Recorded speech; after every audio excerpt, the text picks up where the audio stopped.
60세가 넘으신 분들 중에서 아직도 자위행위를 하고 계신다면 오늘 제가 말씀드릴 내용이 여러분의 건강관리 방식을 완전히 바꿔놓을 수 있습니다. 문제는 해야 하느냐 마느냐가 아닙니다. 안전하게 그리고 여러분의 나이에 맞게 하고 계신가 하는 것이죠.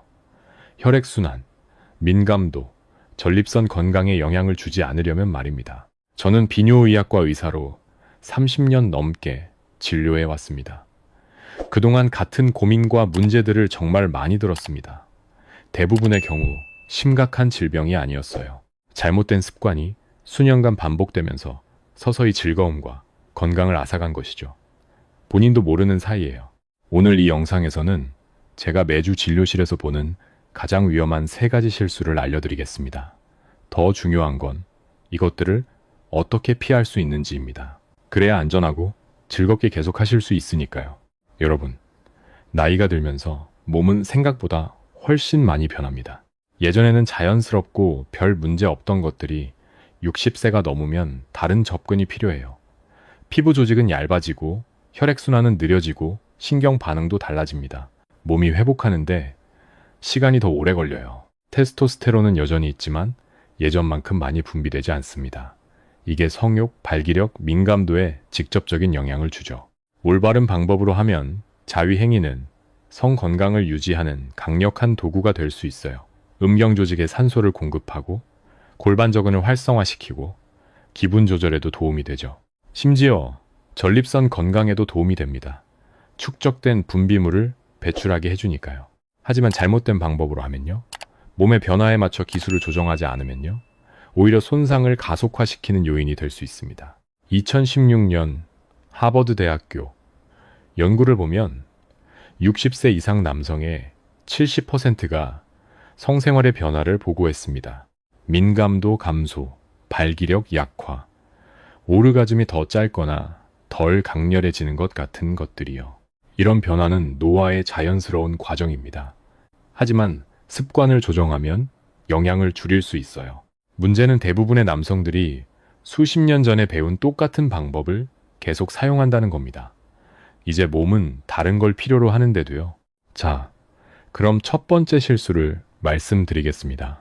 자위행위 중에 과도한 힘이나 압력을 사용하는 것입니다. 60세가 넘으면 음경의 피부와 조직이 탄력을 잃기 시작해요. 산소와 영양분을 운반하는 혈관들은 더 약해지죠. 신경은 압력에 더 민감해지거나 반대로 신경 전달의 변화로 덜 반응하게 됩니다. 남성분들이 발기가 약해지거나 민감도가 떨어졌다고 느끼면 더 강한 압력을 가해서 보상하려고 합니다. 하지만 실제로는 조직에 감당할 수 없는 스트레스를 주는 거예요.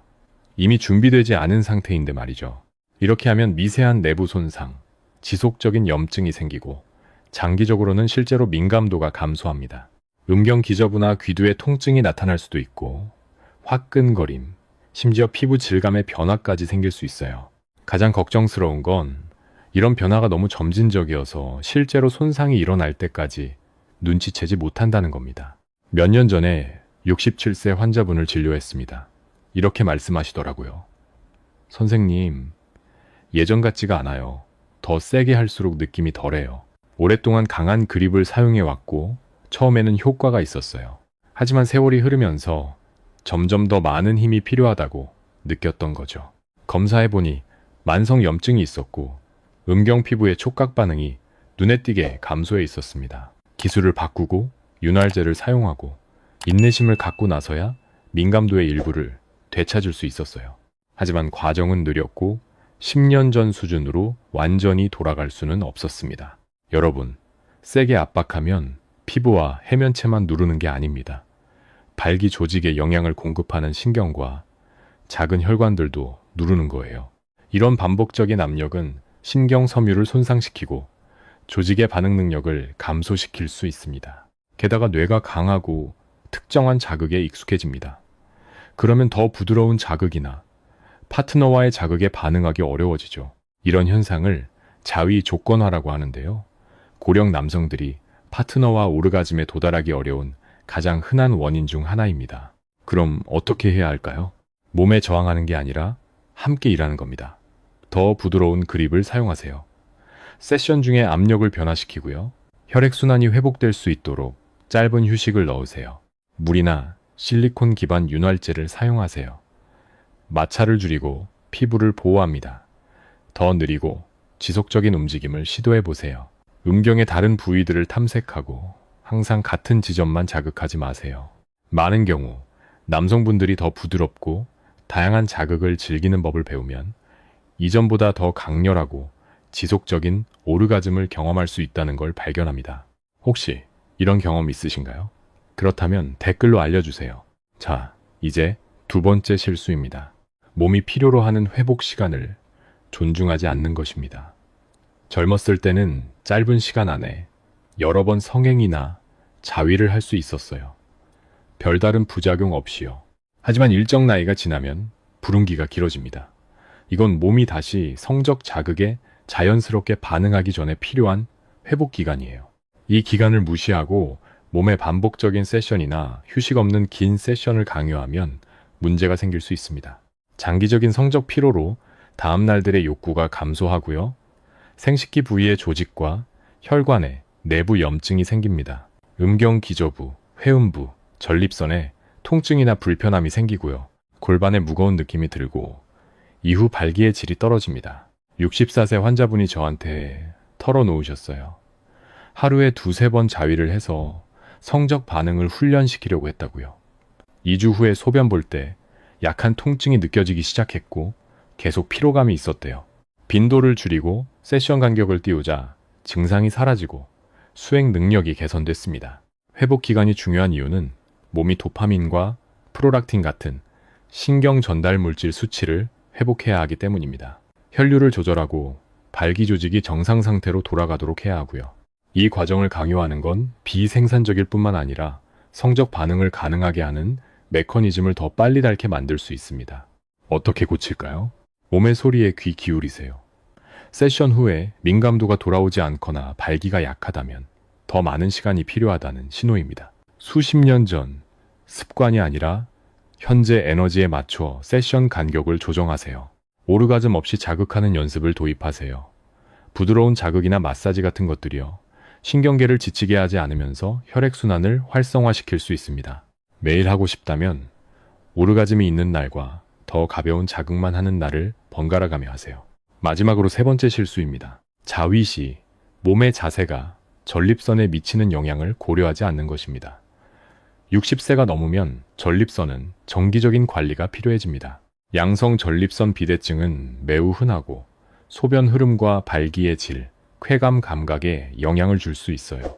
게다가 만성 전립선염의 위험도 있는데 부적절한 습관으로 악화될 수 있습니다.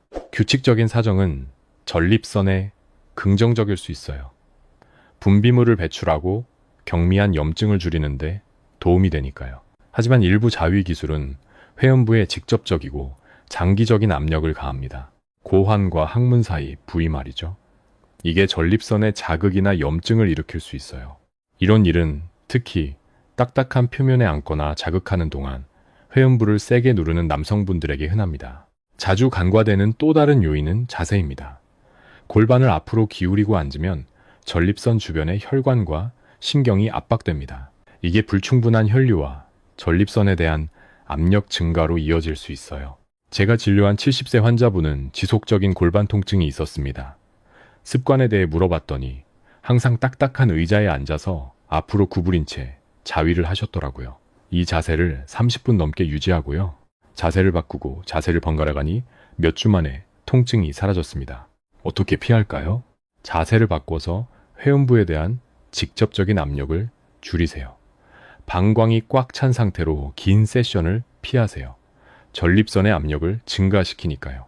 화끈거림, 골반 통증, 소변 줄기, 힘의 변화 같은 증상을 무시하지 마세요. 의학적 검토가 필요한 문제를 나타낼 수 있습니다. 비뇨의학과 의사에게 정기적으로 방문하시고요. 골반적인 운동을 포함시켜서 혈액순환과 근육 조절을 개선하세요. 자, 여러분, 60세 이후 건강한 자위를 위한 5가지 핵심 팁을 정리해 드리겠습니다. 첫째, 고품질 윤활제를 사용하세요. 마찰을 줄이고 피부를 보호합니다. 둘째, 자극 유형을 다양화하세요. 신경 반응을 유지하고 한 가지 패턴에 대한 조건화를 피하기 위해서입니다. 셋째, 편안하고 인체공학적인 자세를 유지하세요. 혈관이나 신경에 압력을 가하지 않도록요. 넷째, 몸의 신호에 귀 기울이세요. 통증, 저림, 자극이 있으면 멈추고 쉬세요. 다섯째, 정기검진과 적절한 운동으로 전립선, 건강에 신경 쓰세요. 유럽 비뇨의학회지에 발표된 연구에 따르면 통증이나 염증이 없다는 전제하에 빈번한 사정은 고령 남성의 전립선암 위험 감소와 관련이 있을 수 있습니다. 또한 미국 신경학회의 연구는 골반적인 운동이 발기 기능과 소변 조절 개선에 도움이 된다는 것을 확인합니다. 성의학 저널의 분석은 나이에 맞춰 자극 기술을 조정하는 것이 장기적으로 민감도와 성기능을 유지한다고 지적합니다.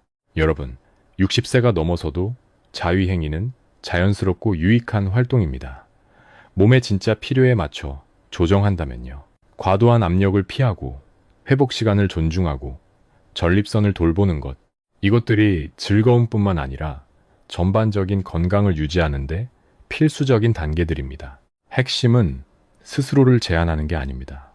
이제 몸이 더 똑똑한 전략을 필요로 한다는 걸 이해하는 거예요. 간단한 조정을 통해 성적으로 활동적인 수명을 연장하고 삶의 질을 개선하고 시간이 지나면서 나타날 수 있는 문제들을 예방할 수 있습니다. 친밀한 건강관리를 계속하고 싶으시다면, 혈액순환과 성능을 개선할 수 있는 간단한 습관들을 알고 싶으시다면 다음 영상을 시청해주세요. 60세 이후 남성의 친밀한 혈액순환을 개선하는 이 아침 식사에 대해 알려드립니다. 아침 식사의 간단한 변화가 에너지와 성생활에 어떻게 직접적으로 영향을 미칠 수 있는지 보여드릴게요. 건강하고 행복한 삶을 위해 류지연 의사였습니다. 다음에 또 뵙겠습니다.